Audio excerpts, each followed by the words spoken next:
begins in India and has new beginnings here in the UK.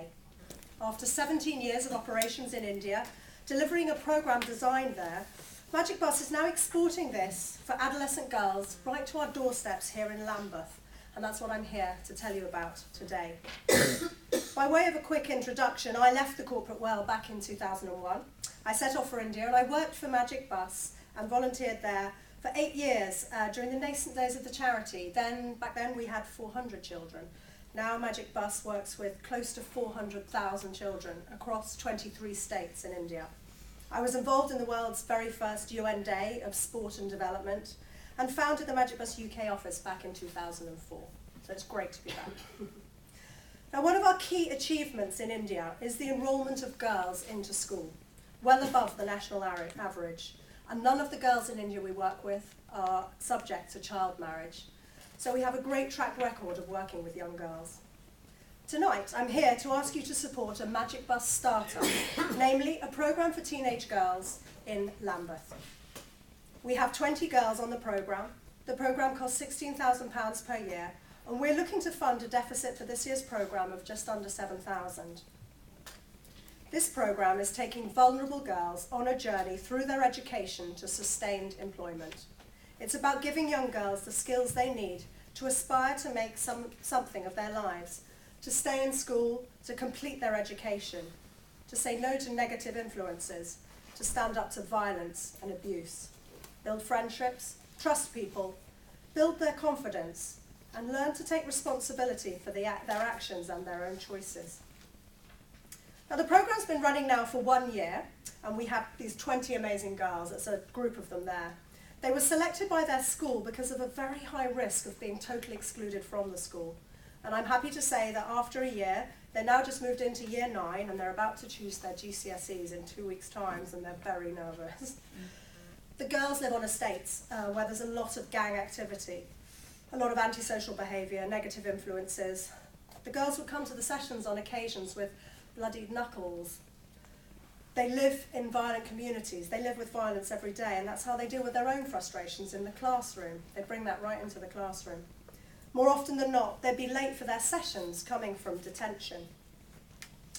One young girl I met last week, she'd always pick a fight. She's one of the girls in the photo there. She'd get very physical, and she was about to be excluded from school. But she now deals with her anger very differently, by taking herself out of the situation, by reflecting before returning back to her classmates. That's a really simple thing, but that kind of behaviour change is what should keep her in school. It'll enable her to complete her education and set her on a far better path.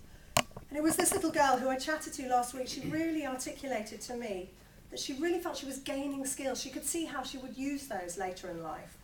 She's starting to trust people. She's got a confidence to speak in front of groups of people, and she'd never had that before. She talked about embarrassment in the classroom, embarrassment in front of her peers and her teachers, but she talked of a safe place with Magic Bus. Now, we took a baseline at the beginning of last year, and we really hope to publish an impact study at the end of this year about how we're really changing these young people's lives. Young people growing up in inner city estates are now more than ever at risk of exclusion, low attainment, falling out of the education system and into a life of deprivation. 27% of children in Lambeth are living in poverty.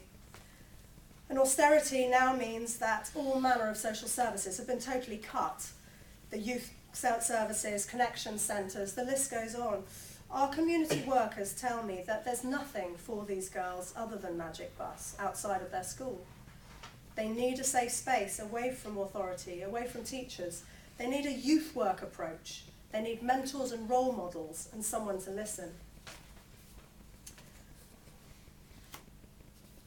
One of our lead programme development managers from India now lives in the UK.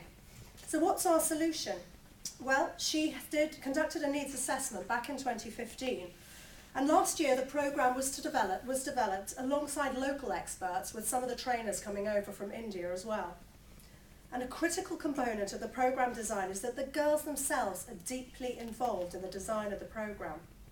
Whereas in India, putting a football down sort of catalysed the children as a programme, The girls need much more variety. They need to mix it up. They need to have choice. They need to be really involved. And that's what's been working really well.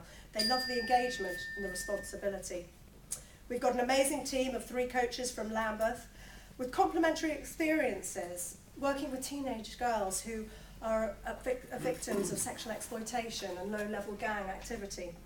So the funding will pay for a weekly session of these life skills delivered through sport, through games. 2 hours of a consistent young person in the lives of these children. And then the programme works towards an annual residential at a PGL centre where they go on an adventure learning programme. The programme is about a long-term intervention in the children's lives, and we hope to stay with these girls for 2 to 3 years and see them into the transition to higher education or work. Now, when I left the programme on Thursday, a lot of the children had chores to do on the way home. They're becoming adults far too fast. Our programme enables them to play, to enjoy, and yet learn vital skills they need for their lives. They were talking about making a pot noodle when they got home. Their parents wouldn't be there. They were picking up siblings. These girls need our help, and we would really appreciate your support. So thank you very much.